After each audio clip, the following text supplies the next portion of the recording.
One afternoon in March of 2004, a 53-year-old handyman named Carl Fenwick sat on the floor of a vacant studio apartment in the rundown apartment building where he lived and worked in northern England. The apartment building was called The Cliff, and it was across the street from the ocean in the coastal town of Seaton Carew. Carl was in the middle of painting the apartment and getting it ready for a new tenant, but he had stopped to eat some lunch and to read a few chapters of one of his favorite spy novels. Carl loved spy novels, and he had a few that he just read over and over again. But as he turned the page, something out the window caught his eye. It was his landlady, Anne Darwin, who lived in a big Victorian house right next door. And at this moment, she was standing in front of her house with her two adult sons, Anthony and Mark, and they were all dressed in black and each were holding a wreath made of flowers. And now, Carl felt a little bit like a spy himself, as he secretly watched the family of three walk across the street together to this grassy knoll that looked out over the water. Anne and her sons bowed their heads, and Carl could tell they were very likely praying, and then all three of them tossed their wreaths into the ocean. Carl knew that Anne and her sons were honoring Anne's husband, John Darwin, who had actually died in a kayaking accident 2 years ago, basically in the water right out in front of their house. Carl could also see that Anne was visibly shaking, so he knew she must be crying. And when he saw that, Carl himself started to feel sad, because Carl cared deeply for Anne. He was not just her handyman and tenant. They had been secretly romantically involved ever since he had moved into the Cliff almost 2 years ago. But Carl had actually known Anne for most of his life and had been in love with her for decades. So Carl and Anne were both from a town that was near Seaton Carew, and Carl had first seen Anne on the school bus in high school, but he hadn't worked up the courage to say hello. Then soon after that, he left to go to college, but he had never stopped thinking about her. After college, Carl had started a family of his own and became a school teacher. But he lost everything after making some really bad real estate investments a few years ago. And his financial troubles had led to legal trouble, and finally he'd left his family and gone on the run from the police, living in the woods outside of Seaton Carew. That's when he and Anne had found their way back to each other. One night, in a parking lot near his campsite, Carl saw Anne pull in her car, looking very upset. And this time, he did approach her. It turned out that Anne's husband had only just had his kayaking accident a few weeks earlier, and she was obviously in a very bad place emotionally because of it. She was also desperate for help around the properties that she and her husband had owned together. So that same night, she actually let Carl move into the Cliff. And once Carl moved in, he and Anne began a somewhat unconventional romance. Carl would spend his days working to fix up the apartments inside the Cliff, and then he would spend his nights with Anne in her house. It was weird for both of them to keep their relationship secret, but they both had their reasons. For Carl, he was just afraid of being arrested if anybody knew where he was. He was on the run. And for Anne, she felt like her family and friends expected her to be a grieving widow basically forever. So she didn't want to look like she basically immediately moved on from her dead husband. Now, at some point, the two of them hoped that Anne could sell her properties and that they could move far away together and start over. But they both knew that was easier said than done, because Carl would first have to figure out a way to leave the country without getting arrested. Now, Carl watched as Anne and her sons made their way back across the street, and he went back to reading his spy novel. And as he read the story, he made mental notes about the plot line and the main character, because Carl was actually working on a plan that maybe would allow him and Anne to start their new life together. He was actually using all of these spy novels basically as inspiration for this plan. He actually smiled to himself as he thought about how brilliant he was being. And he pictured, that someday in the future, an author would likely write a spy novel about him. It would take another 2 years for Carl to finally work out his plan. But finally, one morning in July of 2006, he was ready to put it all into action. On this morning, he walked through the airport near Seaton Carew, trying to act casual as he approached the ticketing counter. He handed his passport to the gate agent and then glanced over his shoulder, looking back to where Anne was. She was standing at the back of the line. She met his eyes, but then quickly sort of looked away because they had agreed to pretend they didn't know each other. When Carl turned back around, he saw the ticketing agent was now staring intently at his passport, and he felt his heart rate begin to pick up. So this passport that Carl was using was a fake. He had created a new identity for himself using the birth and death records of a baby that had been born in the same year as him, which was an idea from the spy novel The Day of the Jackal, about an assassin who constantly changes identities. And if it worked, he and Anne would be able to travel to Panama in Central America. Carl's plan was he was going to stay there permanently if he got to Panama, and he hoped that Anne would love it enough that she would eventually move there too. Carl had read a brochure on Panama that called it a place for schemers, dreamers, and nutcases, which already made him feel right at home. Plus, the country was really cheap compared to the UK and far away from anyone who knew them, so he thought this was like the perfect place for them to move to. But all of that depended on this fake passport being convincing enough that the ticketing agent didn't say anything. And finally, after what felt like a very long time, the agent looked up from the passport and smiled and handed it back to Carl along with his ticket. Carl had to physically stop himself from literally sighing with relief when this happened. And instead, he just, as casually as he could, thanked the agent. And as he walked off, he turned and he sort of winked at Anne, who was still in line. After decades of reading about international spies, Carl kind of felt like one himself, and he liked this feeling a lot. And soon, he would be living permanently as John Jones, an international man of mystery. A few days later, Carl sat beside Anne in the back of a Jeep as a real estate agent drove them through the Panamanian countryside. They sped along the highway into the jungle, and as they did, Carl felt more alive than he had in years. They came around a bend in the road, and suddenly they were driving along a sandy beach, and the realtor pulled over and said to get out and take a look and see if this plot of land felt like it could be their new home. So Carl figured that once Anne sold the cliff apartment building that she owned and combined that money with the money Anne had inherited from her husband's life insurance policies, they'd have around 600,000 pounds in savings, which was around 800,000 American dollars. Now, that was more than enough money to get set up, but they were going to need some kind of income in Panama as well. And Carl wanted to buy this land in particular in the jungle and use it to open up an eco-lodge resort. Eco-lodges were becoming really popular in Central America, and tourists paid a lot of money to stay in beachside cabins for a week and go canoeing and horseback riding and jungle trekking. Carl also wanted to build a villa on the property for just him and Anne, right there on the beach.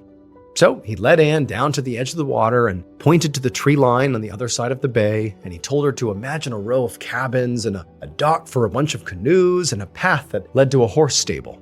And then he pointed to the opposite side of the bay and told her to imagine a beautiful seaside villa where the two of them would live. Anne kicked off her sandals and walked into the water, and Carl could tell that she was picturing what their lives might look like here. To Carl, it was like years of careful planning were finally paying off. I mean, this had been like the best week of his relationship with Anne ever. They had finally been able to act like a normal couple for the first time. They had gone out in public to dinner every night together and walked down the street holding hands. Carl loved living as John Jones. He felt free. And weirdly enough, despite the fact that his identity was fake, he felt like his old self again, the way he used to feel before he got tangled up with all of his debt. By the time they got back to the realtor's office that afternoon, Anne said that she was completely taken with Panama and that, yes, she did want to move here with Carl, and that when she got back to England, she would get her affairs in order and get ready for this big move. Carl beamed, and their realtor grabbed a camera and took a picture of the three of them to commemorate the moment that they had decided to change their lives forever.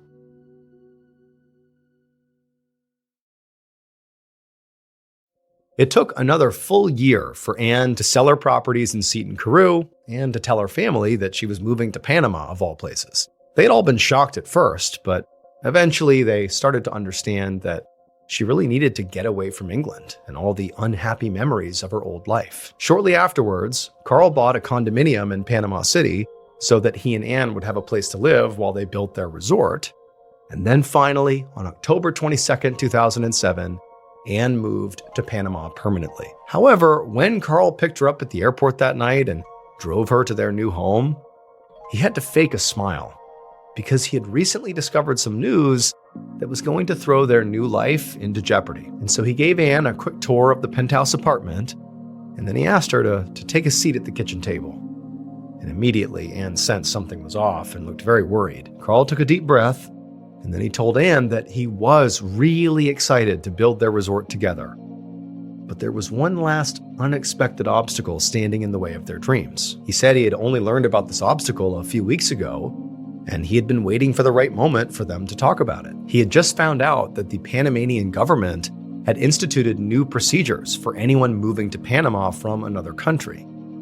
And now, English citizens needed to present a certificate of good conduct from the British police to prove they had no criminal record. Now, this was no problem for Anne, but it was a huge problem for Carl, because he was living in Panama as John Jones. So if the police looked into his identity, they would quickly learn that John Jones was a fake identity. Anne put her head in her hands and just said, "What are we going to do?" And Carl said he didn't have an answer yet, but he promised he would figure something out. The next morning, Carl walked with Anne as they window shopped on a busy street in Panama City. And Carl thought about ways that he could get around this awful new procedure. He didn't want to live in this country illegally because he was done hiding. I mean, the whole point of coming here to Panama was so that he and Anne could live together out in the open. He followed Anne into an old vintage shop so that she could look at furniture. And as he wandered around the shop, he came across a bookshelf full of old books, including a few spy novels. Now, all the books were in Spanish, so he couldn't understand any of them, but he still picked one up and began flipping through it, hoping that maybe it would inspire him. And as he did this, he did feel inspired, but it was not by this book. He remembered the plotline of a different spy novel that he had read over a decade earlier. Even when he had been reading the novel at the time, he had thought that that plotline was too crazy to work in real life. But as they walked around that afternoon, Carl kept coming back to that idea, that plotline, and started to see how he might be able to make that work. Finally, at dinner that night, Carl told Anne that he was pretty sure he knew how to solve their visa problem once and for all. He warned her that the idea was risky, but he was confident that he could pull it off. 6 weeks later, on the afternoon of Sunday, December 2nd, 2007, Carl was back in the United Kingdom, wandering around the West End of London. He did his best to look very confused as he walked through Christmas displays and waited until a store clerk came over to ask if he was okay. And Carl gave her a sort of shy smile and then asked, "Why are all the Christmas decorations up?" And when she said it was December, it's Christmas, that's why, he pretended to be confused about what day it was and where he was. And then he asked the clerk for some help. And just like he had hoped, the store clerk frowned with concern and then escorted him into the nearest police station. And she told the officer at the front desk that something was really wrong with this guy. The officer smiled at Carl and asked what the problem was. And now Carl knew that for his plan to work, he was going to have to give an award-winning acting performance here. So he kind of scratched at his head and then told the officer that he had lost his whole family. The officer sat up and asked for his name. And for the first time in 2 years, Carl didn't say John Jones. Instead, he gave the officer his real name. Because Carl had realized that the only way to truly feel like his old self in Panama was to actually become his old self and reclaim the old identity that he had left behind. But to reclaim this identity without also reclaiming all his old debt and legal problems was going to require one more huge lie. So Carl explained to the police officer that he knew his name, but nothing else about himself, because he said he had amnesia. The officer just stared at Carl, obviously dumbfounded. Then he turned and called for his supervisor. From this moment onward, things moved fast, but not in the direction that Carl or anyone else had expected. Carl had believed that if he just claimed he had amnesia, it'd be like wiping the slate clean in England. He could just resume his old name and his old life and make a plan to pay back his creditors now that he was in a better financial situation with the Eco Lodge. And he'd be able to get a real passport with his real name and live happily and truly openly in Panama. But this was not what happened, because almost immediately, newspapers caught wind of Carl's story, and it made the front page. Because to the rest of the world, Carl had this incredible story. He had supposedly spent years wandering around as a homeless person, never knowing his true identity. And so almost overnight, Carl became big-time international news. The entire world wanted to know, where had he been? the past few years. Now, Carl had not expected any of this publicity, so he and Anne were both horrified when 2 days later, a British newspaper published a photograph from an obscure real estate website. And in this picture, Carl can be seen standing with Anne and their realtor and beaming with happiness after a day of viewing properties in Panama. And this photograph was very, very bad for Carl because it proved that he had not been wandering around homeless with amnesia in the UK like he had said to police. But this photo was really bad, really the worst for Anne, because it proved something more shocking and more terrible than regular old financial fraud. This photo revealed a story so outlandish that it sounds like it must have come directly out of a fictional spy novel. Because it would turn out Anne was not the grieving widow she pretended to be, and her handyman boyfriend, Carl Fenwick, was not Carl Fenwick. Carl's real name, the one he had given that police officer in the UK when he pretended to have amnesia, was John Darwin. He was Anne Darwin's dead husband. He and Anne had faked his death in that kayaking accident to escape his debt, and so that he and Anne could claim life insurance money. Not even their own kids knew that their father was still alive. Only Anne and obviously John did. John and Anne were both soon arrested for fraud and wound up serving more than 3 years in prison. John's very unhappy ending does in some ways mirror the ending of the very book, The Day of the Jackal, which he used for inspiration. In that book, the assassin does lots of impressive things to change his identity, but in the end, he still gets caught.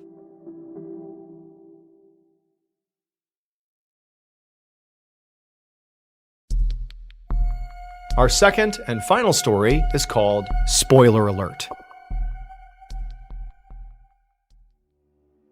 Today's second and final story is about a man who makes an unforgivable mistake and pays dearly for it. At around noon on October 9th, 2018, a 52-year-old Russian engineer named Oleg Belogasov sat in the common room of a tiny research station on a remote island in Antarctica. The common room was like the general hangout, multi-purpose area at the station, and Oleg was in there watching TV, while his coworker, Sergei, sat in a chair nearby, reading a book.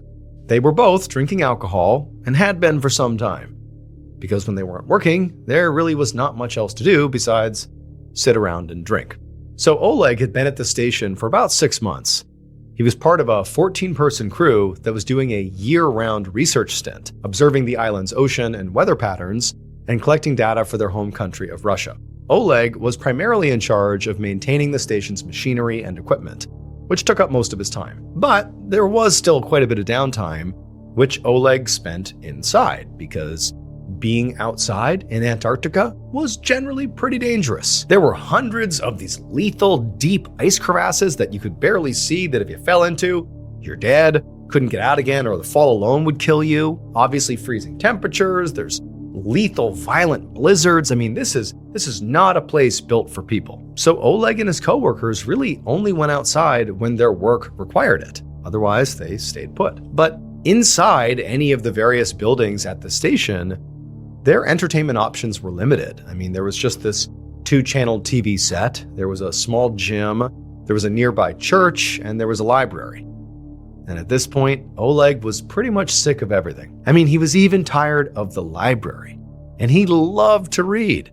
But the library was really small, and he'd basically read pretty much all the books that were in there. His colleague, Sergei, who was sitting right next to him, he loved reading too. And books were something they both spent a lot of time talking about. So, since Oleg wasn't finding anything good to watch on TV and was feeling bored and kind of stir-crazy, he decided to see if Sergei wanted to get into one of their deep literary conversations. And so Oleg turned off the TV and tossed the remote into the chair and took a swig of his drink, and then he glanced over to the corner where Sergei was reading the novel Fight Club.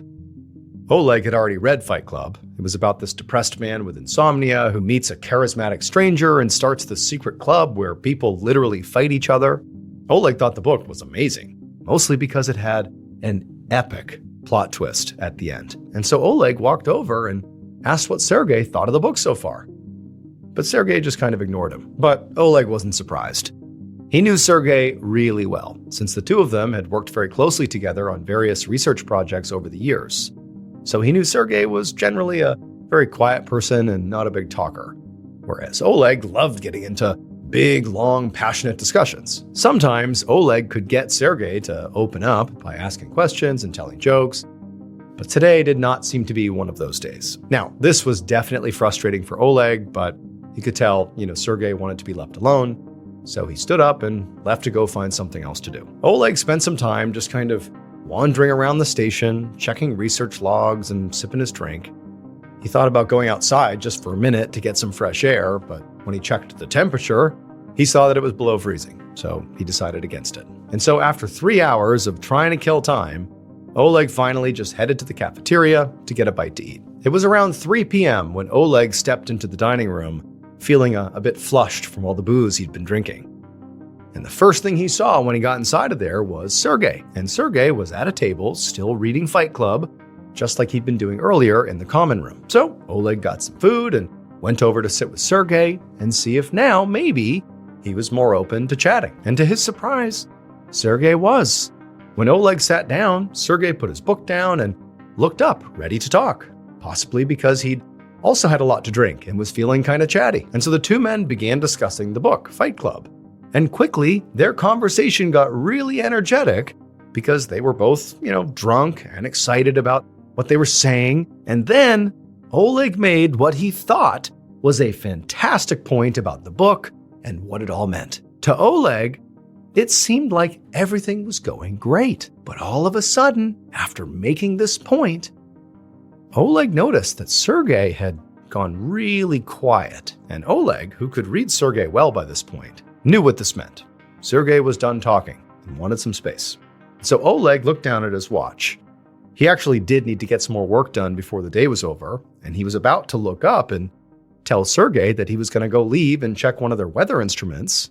But when he looked up from his watch, Sergei was gone. And at that same exact moment, a wild scream cut through the air right behind Oleg. A few minutes later, in another building, the research station's manager was in his office going through some paperwork when his door suddenly flew open. And when the manager looked up, he saw that one of his employees was standing in the doorway looking completely panicked. The employee's eyes were wide and his breath was ragged, like he was in shock.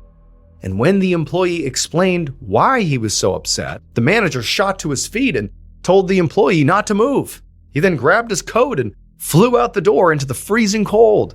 The manager pulled on his coat as he ran across the ice-packed ground to the building where the cafeteria was.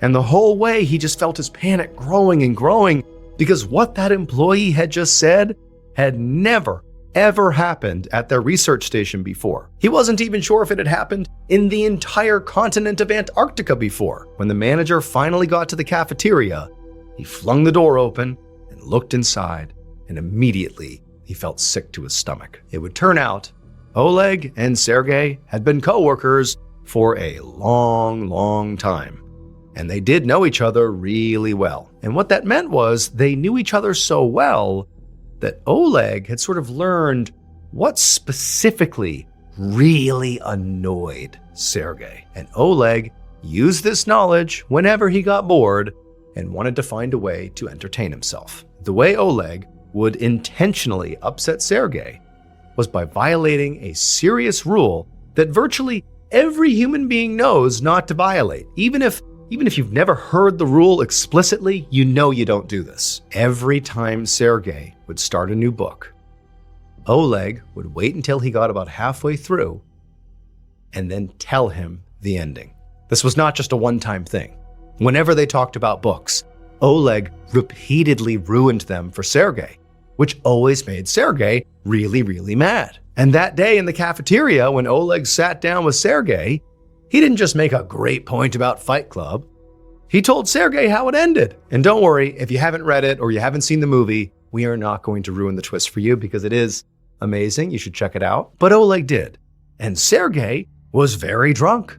And like Oleg, he had also been very restless and tense from having been cooped up in this isolated station for months on end. And so this time, when Oleg told him the ending, Sergei completely snapped. He grabbed the knife from the kitchen, walked behind Oleg, and began repeatedly stabbing him in the chest while allegedly screaming, "Didn't see that coming, did ya?" Once Sergei calmed down, he was so shocked by what he'd done that he immediately turned himself in to the station's manager. He was then transported back to Russia and arrested, but he was eventually acquitted since he had no previous record. Oleg's heart was damaged in the attack, but amazingly, he would survive after being transported to a hospital. Early on the morning of March 6, 1963, 34-year-old Carol Thompson leaned toward the kitchen window of her big brick house on Hillcrest Avenue. In Minnesota, winters were long and cold, and Carol knew the snow she saw falling over the backyard wasn't heavy enough to mean that school would be canceled that day. But before Carol turned her attention back to the counter, where she was getting lunches packed for her 4 kids, she closed her eyes and thought about the trip she'd just taken a few months ago to the Minnesota Museum of American Art. The scene outside reminded her of one of the paintings she'd seen there, and a second later, all Carol wanted was to be back at that museum, not just looking at the painting, but also standing next to the man who had taken her there. Absent-mindedly, Carol began twisting the gold wedding band on her left ring finger. It wasn't her husband, Cotton Thompson, who she'd gone to the museum with. It was a man that Cotton had hired to do some work on the Thompson house more than a year ago. Carol and Cotton just called him by his nickname, Big Red. The tall, handsome, and red-haired door and window salesman had taken an immediate and obvious liking to Carol. And even after the work in the Thompson house was done, Big Red and Carol had kept in touch. Carol's husband, Cotton, who was a criminal defense attorney in downtown St. Paul, was so busy with his law practice that sometimes Carol felt forgotten, and so she had enjoyed Big Red's attention and harmless flirting. So, whenever Big Red was working in the Thompsons' upper-class neighborhood, with all the expensive Tudor-style homes with their gabled windows and exposed timber beams, Big Red would make a point to stop by the house to visit Carol. Big Red would go on strolls in the park with her, and even drove her and the 4 Thompson kids out to the family's summer home on Forest Lake, north of St. Paul.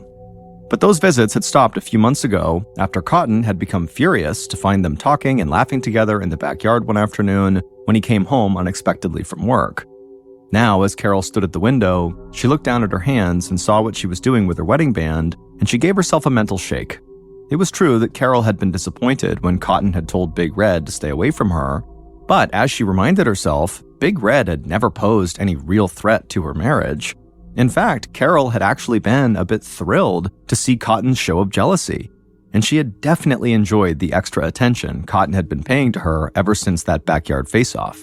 Besides, everything that Carol had ever really wanted in life was right here, under the roof of the 2.5-story home that Cotton had redecorated just for her, right down to the custom rugs and the color of the brand new appliances. And best of all, Carol finally had the chance to finish her college degree after 13 years at home raising their 4 kids.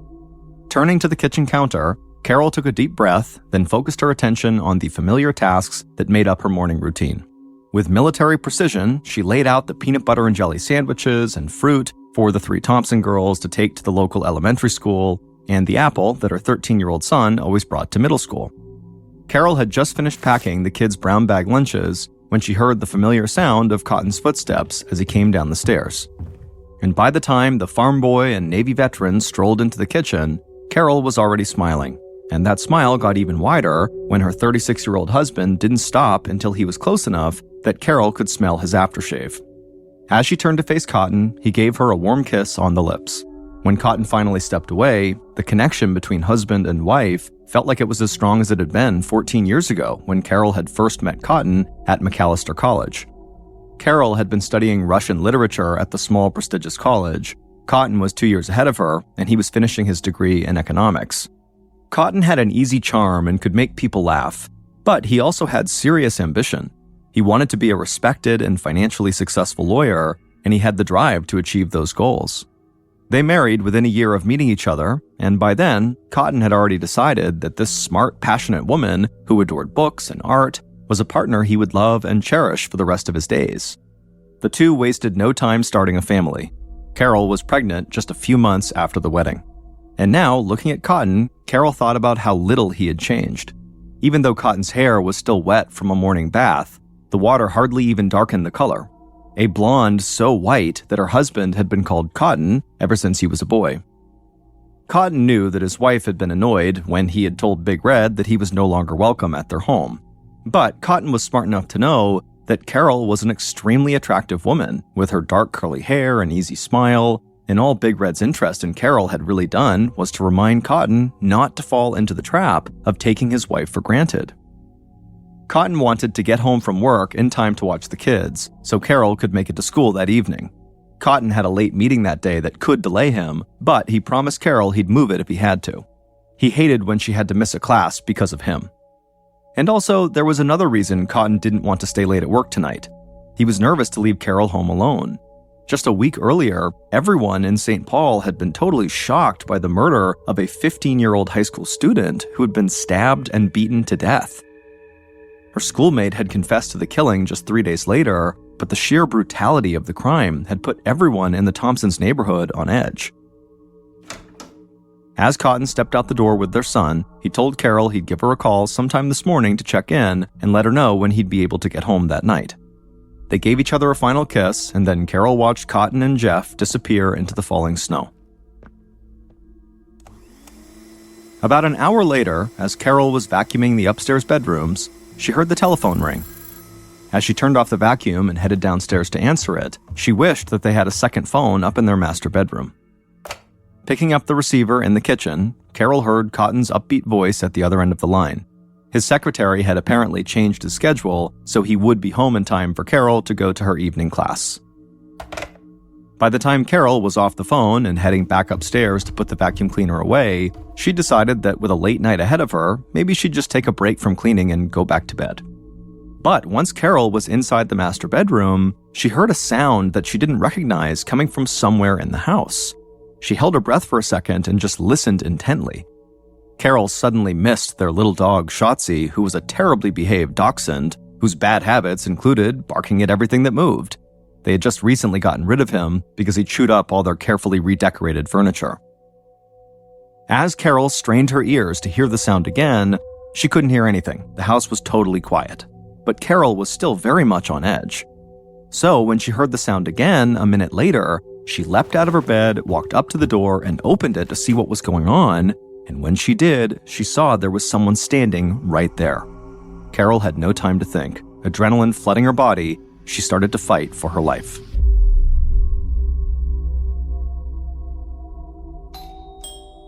"10 minutes later, just after 9 a.m., 3 houses east of the Thompson house, the bell rang. Ruth Nelson left her breakfast nook to answer the door. But before she got there, the bell rang again. So Ruth hustled the last few steps and opened the door, expecting to chew out a salesman for being so pushy. But instead, she saw a woman standing there, barefoot and dressed only in a blood-soaked blue bathrobe. Blood was streaming from cuts on her scalp and face. It took Ruth a moment to recognize that this was her neighbor and friend, Carol Thompson.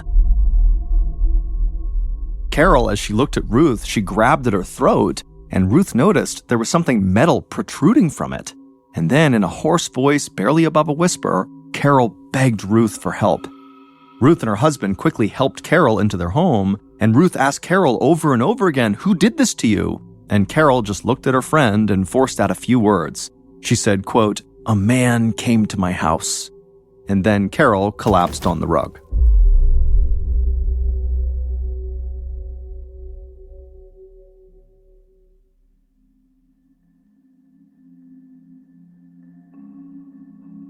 A police officer and his sergeant were just a few blocks away, sitting in their squad car when they heard the dispatch call at 9:07 a.m. that morning. They arrived at the Nelson home first, where they found the victim, Carol, lying on the floor. Her eyes were open, but she couldn't speak. The doctor who lived across the street had rushed over to help when his wife saw Carol staggering down the street, and the doctor was putting pressure on Carol's most serious wounds. The police officers immediately called for help, and they would discover that the ambulance was actually already on its way. And so just a couple of minutes later, the paramedics arrived, they loaded Carol into the ambulance, and they sped off with her.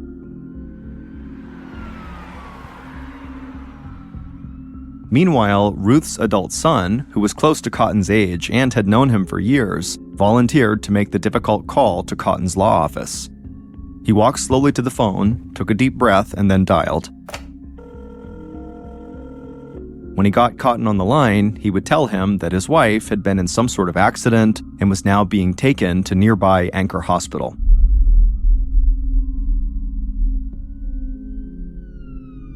As the sirens of a half a dozen arriving police cars wailed, the two police officers who had responded first to the scene went 3 doors down to the Thompsons' house. The first thing they noticed were fresh footprints in the snow covering the brick walkway that ran from the front door to the sidewalk, prints that could have belonged to a family member or perhaps the assailant. The two policemen could also see that the front storm door was closed, but the inner door was open, indicating that the killer, or someone, had left in a hurry. They walked around the footprints, careful not to disturb them, as they peered inside the home. When they saw a puddle of blood on the entryway floor, they decided to wait for those squad cars to arrive before going any further. Within minutes, Detective George Barkley pulled up at the Thompson house, along with several officers of the St. Paul Police Department, where the 50-year-old detective had served for 25 years. Barkley adjusted his fedora hat as he stepped out of the car. The officers on scene told him they found that front door wide open and the side door to the house was unlocked. Detective Barkley knew that if either door had been left unlocked, then that really meant just about anyone could have entered the house and done this. Detective Barkley drew his gun and then led the officers inside the home, being very mindful that the killer could still be in the house. But after searching every room in the house, they discovered that the house was clear. There was no one else there. Barkley headed back upstairs. The kids' bedrooms were undisturbed, but the master bedroom was totally ransacked. Barkley wondered if this was maybe a robbery gone wrong. Maybe a burglar was surprised to find Carol home, and they attacked her. That would explain the chaos inside the house. But there were some things about the crime scene that didn't fit the robbery theory. They didn't really fit any coherent theory at all. As Barkley walked through the house, he just felt more and more confused by the evidence he was seeing. For some reason, the tub in the bathroom was filled with about 6 inches of lukewarm water. There was no indication that Carol had been bathing at the time of the attack. There were also smears of blood on the sink and floor, along with a 14-inch length of thick rubber hose. Clearly, the detective thought, the robber must have brought the hose, but for what reason, he didn't know. In a pool of blood near the bathroom, investigators also found pieces of black and white plastic, the broken handle to a gun. Detective Barkley tracked signs of a struggle which began upstairs and continued downstairs.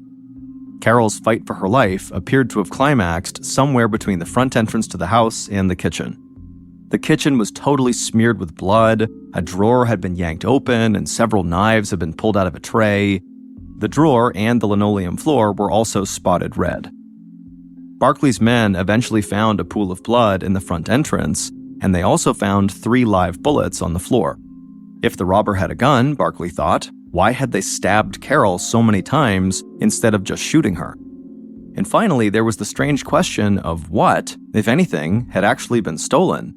From what Barkley could tell, the house was trashed, but there were pieces of jewelry and other obviously expensive items laying around. At the front entrance, sitting in a pool of blood, they even found a small woman's ring with a cluster of stones in the shape of a heart. And so if this was a robbery, it had been a very unsuccessful one. As Detective Barkley and his team examined the inside of the house, other officers canvassed the neighborhood. For everyone else on the block, it had been a totally normal Wednesday morning, with people beginning their commutes to work and getting their kids off to school. But when police spoke to all the neighbors, nobody had seen anything out of the ordinary. Carol's next-door neighbor had called Carol at 9 a.m., just about the time that Carol was getting attacked. When Carol didn't answer the phone, the neighbor actually peered into her bedroom window to see if she was home, but the neighbor said she didn't see anything out of the ordinary. Whoever attacked Carol had clearly managed to do it without attracting any attention at all, which was hard to do in such a close-knit neighborhood.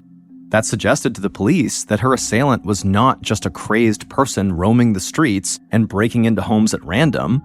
Whoever assaulted Carol was clearly smart and efficient enough to get away quickly and quietly. As long as they were free, the public could still be in danger. At 10:30 a.m., so an hour and a half after the attack on Carol, the St. Paul Police Department's crime lab team arrived and began dusting for fingerprints, hoping the assailant left his mark. Neighbors peered out of windows, watching the men in overcoats and galoshes standing in the falling snow, taking notes, and snapping photographs. Police also discovered blood droplets and smears tracing Carol's path to various neighbors' houses as she ran around trying to get help. The criminologist followed Carol's footprints out the side door and around the back of her house to the house immediately to the east, and red smears indicated that Carol had rung the bell and pounded on the door and then gone to the next house over before she stumbled to Ruth's house at the corner.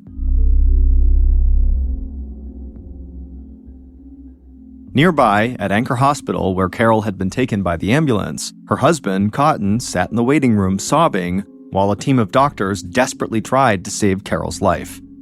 When Carol had been brought in, she had no pulse. She lost a lot of blood, mainly from the knife wounds in her neck and scalp, and she had lots of cuts on her arms and hands. Carol had clearly fought back hard. There was a 3-inch blade stuck in Carol's throat. The surgeons had removed it, and they performed a procedure called a tracheotomy, which is when doctors cut a hole directly into a person's throat from the outside to help them breathe.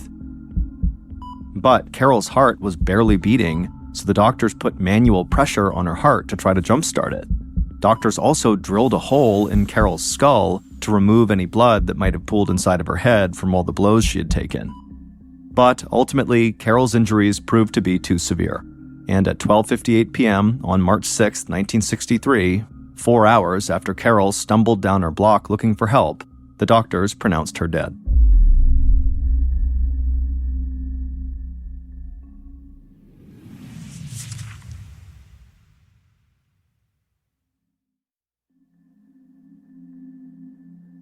The violent assault had now become a murder investigation for the St. Paul police, and homicides in this Midwestern city were very rare.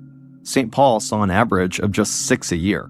But one of those murders had just taken place 6 days before Carol's, the beating and stabbing of a 15-year-old schoolgirl, only 2 miles from the Thompsons' home. There were some similarities between the 2 deadly assaults, but Detective Barkley helped put that killer behind bars 3 days before Carol was killed. The schoolgirl killing resolved quickly, but it unsettled the residents of Carol's and Cotton's fashionable Highland Park neighborhood, where there had only been a couple of homicides since the end of World War II, 18 years before, and it put a lot of pressure on Detective Barkley to solve this case fast. At the hospital, Detective Barkley spoke to Carol's grief-stricken husband. Cotton would say that Carol had been in a good mood that morning when he left for work just after 8. He also mentioned calling Carol at 8:30 that morning to tell her he would be able to watch the kids that night so she'd be able to go to school. As a defense attorney, Cotton did understand that the husband would be the number one person of interest at the start of any murder investigation, and he was patient and polite with the barrage of questions from the police. He referred investigators to his secretary, who confirmed that Cotton was indeed at his office at the time of his wife's murder. Cotton would also suggest to Detective Barkley 2 possible theories for this crime. Cotton said that it was possible that one of his former clients might have come to rob him or hurt Carol, but he couldn't think of any actual ex-associates who were disgruntled with him. He offered the police access to his client history, but he said he really didn't think it would lead them to the killer. Then Cotton told the detective his second theory. This one, he said, made much more sense than an angry client. It involved a red-haired window and door salesman that he'd done business with a year earlier. Cotton told detectives that this salesman, named Big Red, developed a clear infatuation with his wife and found every excuse to come to their house to see Carol. Cotton told police that he really didn't like the friendship, quote, that had developed between this man and his wife. Barkley asked Cotton if Carol could have been having an affair with Big Red. Cotton shook his head and said absolutely not. He had seen what was developing between Big Red and his wife, and he had stepped in to put a stop to it before it went any further. Cotton explained that a few months earlier, he had come home unexpectedly in the middle of the afternoon, and he had found Big Red in the backyard talking to his wife, and Cotton had watched them from inside the house, and Big Red had said something that made Carol laugh. Her eyes were sparkling, and then Big Red put a hand on Carol's waist, and at that point, Cotton said he burst out the side door and told Big Red to stay away from his wife and his kids, and they proceeded to get into this big shouting match. Cotton was ready to punch Big Red, but before any fists flew, Big Red ultimately stormed off, and as he left, Big Red vowed that this would not be the last time they saw him. The police would also speak to Carol and Cotton's neighbors on either side of their house to see if they knew anything about this relationship Carol had with Big Red. And the neighbors would say they saw Big Red around, spending time with Carol and the kids, and it just seemed like he was a friend of the family. The neighbors did say, though, that it seemed like Big Red was flirting with Carol, and none could blame him for liking their attractive neighbor. Beneath her horn-rimmed glasses, Carol had this winning smile and quick wit. I mean, she was amazing. And Carol had admitted to her neighbors that she found Big Red very attractive. They both liked art and literature, neither of which held any appeal for Cotton.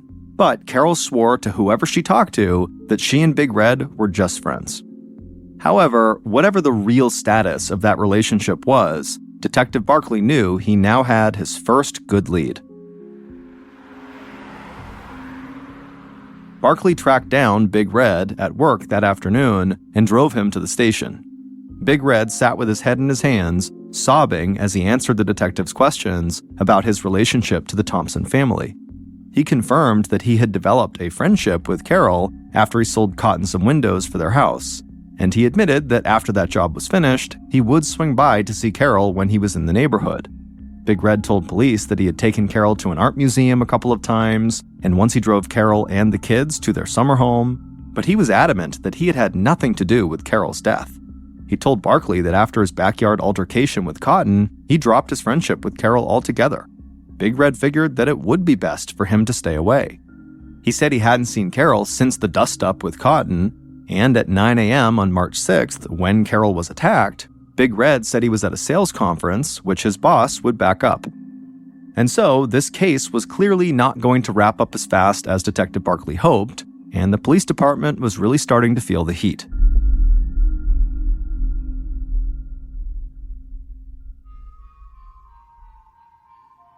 News of Carol's murder sent shockwaves through the Highland Park and larger Twin Cities communities. A home invasion in that exclusive neighborhood was unthinkable, and the victim, an all-American housewife and mother of 4, was well known in the community and universally adored. To imagine such a woman meeting such a brutal end shook people to the core, and the killer, whoever they were, was still out there. Nervous housewives peered out of their windows, refusing to answer the door for deliveries or door-to-door salesmen, and husbands began coming home early from work every night. In a town that rarely saw a locked door, chain locks were now flying off the shelves of hardware stores. Sporting goods stores ran out of shotgun shells and pistols and bullets. Public officials demanded results. In response, across the Twin Cities region, police rounded up anyone who could in any way be considered a suspect.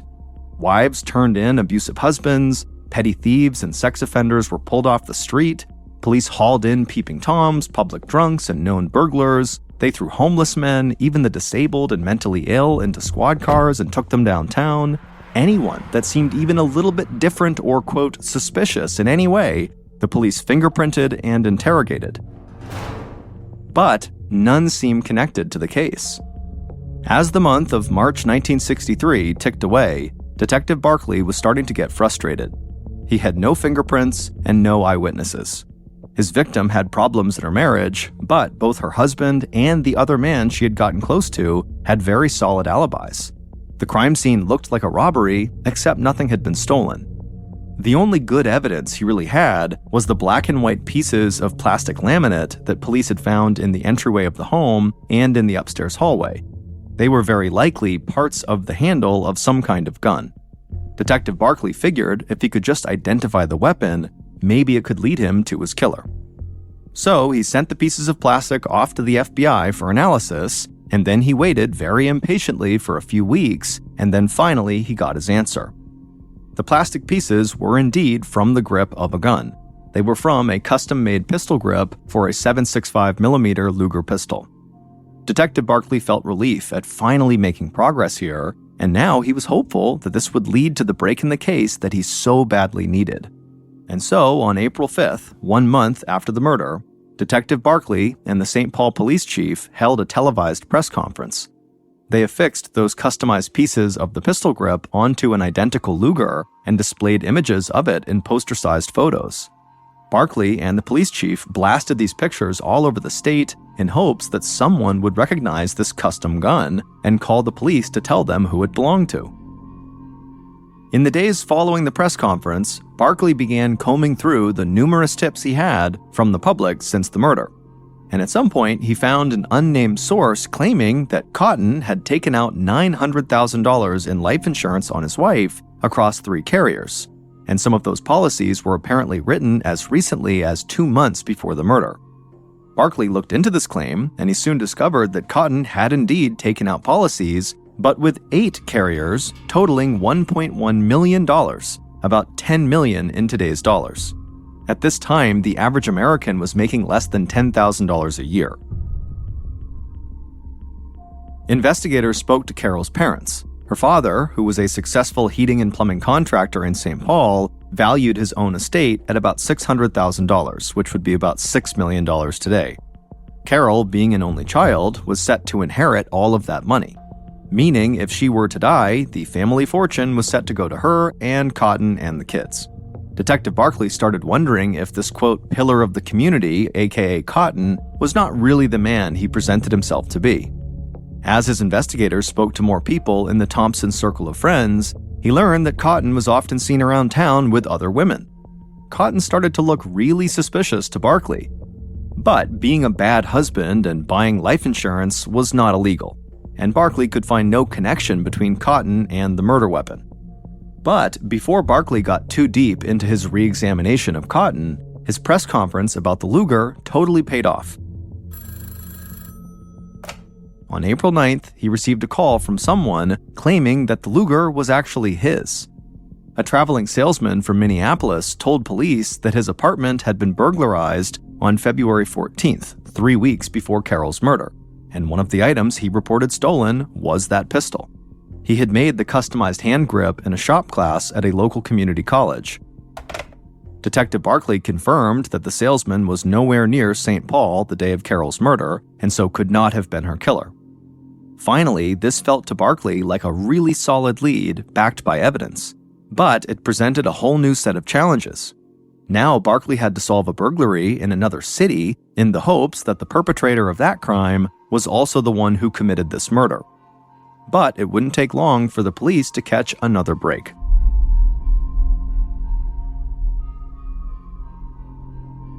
On April 17th, so 8 days after that salesman called to say that Luger was his, 2 masked men burst into a bar in St. Paul, they drew their guns, and demanded the bartender hand over the cash in his till. Then one of the robbers punched the bartender before taking the money and escaping with his accomplice. A few days later, St. Paul police arrested the 2 men on suspicion of burglary and assault. The tavern robbery was the latest of several robberies they had committed in the area. When police got the thieves into interview rooms in the jail, one of the robbers struck a deal with the county and started talking. He had information the police wanted. He knew all about that special Luger the cops were looking for. He and his buddy were the ones who actually stole it. The robber claimed that he had only had the Luger for a month. He told police that 2 weeks before Carol's murder, he had given the gun to a man that he and his accomplice knew. His name was Norman Mastrian. The cops knew Norman too. He was a former champion boxer whose life had gone totally south, and he'd had lots of scrapes with the law. In fact, he was actually a suspect in another murder, but detectives couldn't find enough evidence to charge him. Detective Barkley thought Norman was certainly capable of killing Carol, but the robber told police that Norman was not the last person he had seen with that Luger. The day before Carol got murdered, the robber watched Norman give it to someone else, a guy named Dick W.C. Anderson. And police did some digging, and they discovered that Dick was a Korean War veteran with a Purple Heart. And to get a Purple Heart, it means you got injured in combat. But Dick also had a drinking problem, and he had been through a bitter divorce, and he was now apparently a petty criminal, but it really didn't seem like he was a murderer. And Dick had absolutely no connections to the Thompsons, so why would he kill Carol? It felt like the more clues Detective Barkley and his team found, the more of a mystery this case became. Detective Barkley had no problem finding Norman Mastrian, the former champion boxer, but Dick Anderson, the last one to have the Luger, was another story. Dick had left town in a hurry after seeing Barkley's press conference about the Luger. Detective Barkley put out an all-points bulletin across the country with a description of Dick. It was a long shot, but on May 19th, it paid off. 1,700 miles from St. Paul, police in Phoenix, Arizona, entered a cheap motel on an unrelated matter, and they recognized the man who was checking out at the time as Dick Anderson. Police immediately extradited Dick back to Minnesota, and after 3 days in jail, Dick Anderson would confess to everything. And suddenly, all the loose ends and confusing, conflicting pieces of evidence made a terrible kind of sense. The story that Dick had to tell was far more shocking than anything Detective Barkley or any of his colleagues had imagined.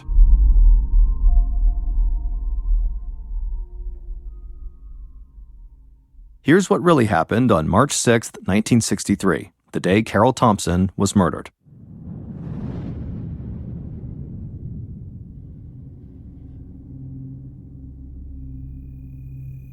Before dawn, Dick Anderson slipped into the Thompson house through the unlocked side door while everyone in the house was asleep. Dick moved silently through the kitchen and headed down to the basement where he waited in the dark. Now, what Dick was doing was not his typical line of work. However, he was broke, and the $3,000 that Norman Mastrian had offered him to do what he was going to do was a lot of money, and so he had agreed to do it.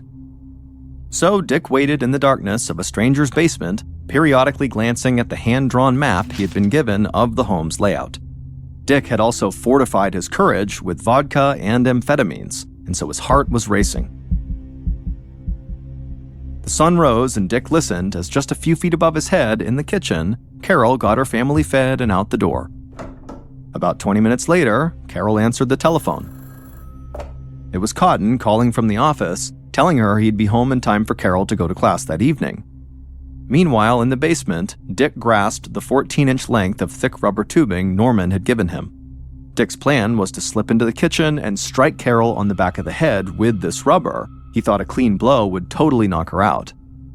Dick could hear Carol's voice, muffled through the floorboards, as she spoke to her husband. Dick carefully headed up the stairs until one of the wooden steps let out a loud squeak. He heard Carol's voice stop cold. Dick froze and waited to hear Carol resume her phone call. He realized that Carol would hear him coming if he continued up the stairs, so he revised his plan. He would wait in the basement until he was sure Carol had left the kitchen. Eventually, Dick would hear Carol vacuuming on the second floor for several minutes, and then right as he was about to go up, he heard the phone ring again. But this time, Carol did not come downstairs to answer it. She stayed upstairs and let it ring. And so at this point, Dick made his move. He ascended the last few basement steps, he padded through the empty kitchen and climbed the main stairs to the second floor. And as he did this, Carol heard him, and she walked to her bedroom door right as he arrived in front of her bedroom door. And when Carol opened it up, she was totally startled to see this man she had never seen before standing in her house.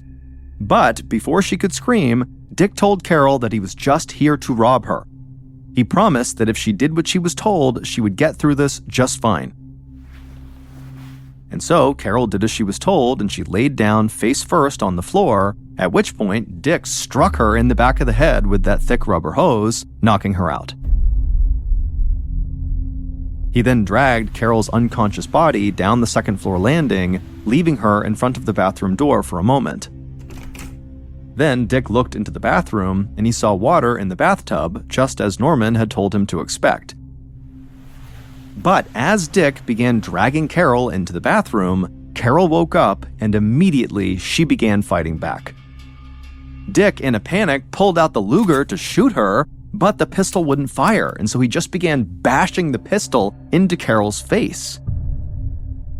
Blood flowed from Carol's forehead, but she just kept on fighting. Dick hit her again and again, hard enough to break off a piece of the gun's white and black plastic laminate grip. Carol eventually managed to separate herself from her attacker, and she scrambled down the stairs, tumbling into the entryway, and she tried to escape out the front door. But Dick caught up to her right as she was struggling to open up the chain latch, and he continued to bludgeon her over and over again with his now broken gun. Another piece of the handle would break off during this beating downstairs, and 3 live rounds would pop out of the gun. At this point, Dick was totally panicking, and he left Carol on the floor moaning in pain, and he ran into the kitchen. There, he rifled through a door and grabbed a 3-inch paring knife to finish Carol off. Dick descended on Carol in the hallway between the kitchen and front entrance and began stabbing her over and over. On the 50th blow, the knife got stuck in Carol's throat, and when Dick tried to pull it out again, the blade snapped off the handle. At this point, Carol finally stopped moving, and Dick climbed off her, marveling at her will to live. But now it was over, and Dick had things to do before getting out of there as fast as he could. Upstairs in the bathroom, Dick turned on the sink and washed the blood off his shaking hands. He then rushed into the neatly kept master bedroom, pulling out drawers, knocking things over to make it look like this was a robbery gone bad. As Dick bounded down the stairs, he didn't notice that Carol was no longer where he had left her, in the short hallway that led to the kitchen. Dick had no clue that as he was heading out the front door, Carol was stumbling down the block looking for help. Dick left the Highland Park neighborhood and connected with Norman.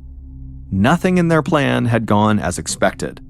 What was supposed to be a bloodless killing had turned into a gory and violent mess.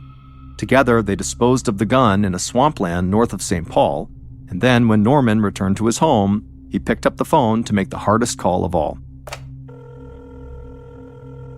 At the other end of the line was the man who had plotted Carol's death from the start and actually put up the money to make it happen. This was the one person Carol had loved and trusted since she first met him 14 years ago at Macalester College. It was Carol's husband, Eugene Cotton Thompson, and he had been planning his wife's murder for almost 2 years. Cotton had been in an on-again, off-again affair for 3 years with a woman named Jackie Olson. He met Jackie when he represented her in a divorce. Cotton handled divorces as well as criminal cases. The attractive young mother didn't have the money to pay him, so Cotton got her a job as a stenographer so she could work it off. She'd go to, quote, business dinners with Cotton and out-of-town trips, while Carol stayed home with the kids. Cotton enjoyed his illicit romance, but Jackie wanted to build a life with him. When Cotton balked at leaving Carol and his kids, Jackie said fine, and she married another man. But when Jackie's new relationship hit the rocks fast, Cotton made another play for her. He promised Jackie that they wouldn't have to worry about Carol anymore, and they'd have plenty of money to live on for the rest of their lives. One of the clients that Cotton represented as a defense attorney was an old classmate from Macalester who had had several scrapes with the law, including being roped into an unrelated murder. This person was Norman Mastrian, and Norman didn't have to plan anything. Cotton had that all figured out. A month before the murder, Cotton got rid of the family dog who barked whenever anything came into the house. Cotton had removed the upstairs phone 2 days before the murder, telling Carol he would swap it out for a phone that fit the house's new color scheme. He planned to call Carol on the morning of the murder, which would ensure that she would go into the kitchen, where the only phone left in the house was located.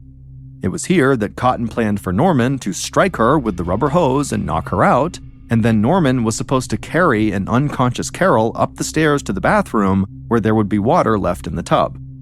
Cotton did not typically bathe before work, but on the day of the murder, he would. And he'd leave the stopper in the drain so Norman could fill Carol's lungs with the water. Cotton figured they could make it look like Carol slipped in the tub, hit her head, and then drowned in the bathwater. Knowing that the police would be looking at Cotton as their first suspect, he had had an airtight alibi. He'd be at work making phone calls with his secretary. Cotton planned to finger Big Red for the murder. But Cotton's plan unraveled in a few key places. First, Norman Mastrian, despite whatever crimes he had committed up to that point, he couldn't bring himself to actually kill a church-going mother of 4. So he had subcontracted out the actual killing and did not tell Cotton. Norman gave Dick Anderson the same marching orders Cotton had given him. But Dick wanted more than just a piece of rubber tubing with him when he entered the Thompson house, and so he asked Norman for a backup weapon in the form of a gun. Norman then turned to his two robber friends, who gave him the customized Luger pistol they'd recently stolen when they burglarized an apartment, and Norman gave it to Dick. Cotton could never have anticipated that pieces of a gun he never planned on using during this attack would then lead police to the hitman, who would then confess everything he knew.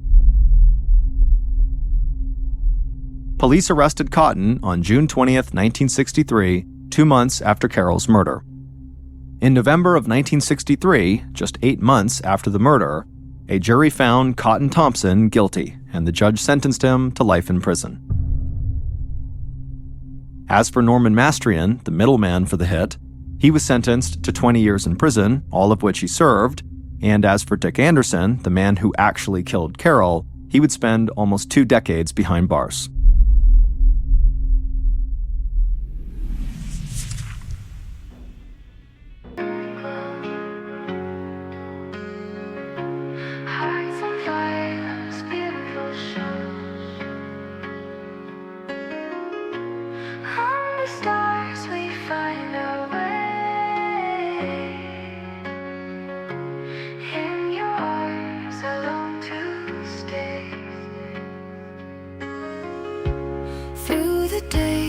Dream so high,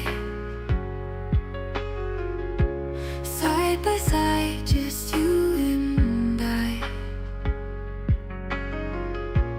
Every moment feels so right. Love's pure magic. Thank you for listening to the Mr. Ballin podcast. If you enjoyed today's story, be sure to check out our YouTube channel, just called Mr. Ballin, where we have hundreds more stories just like this one, many of which are not available on this podcast.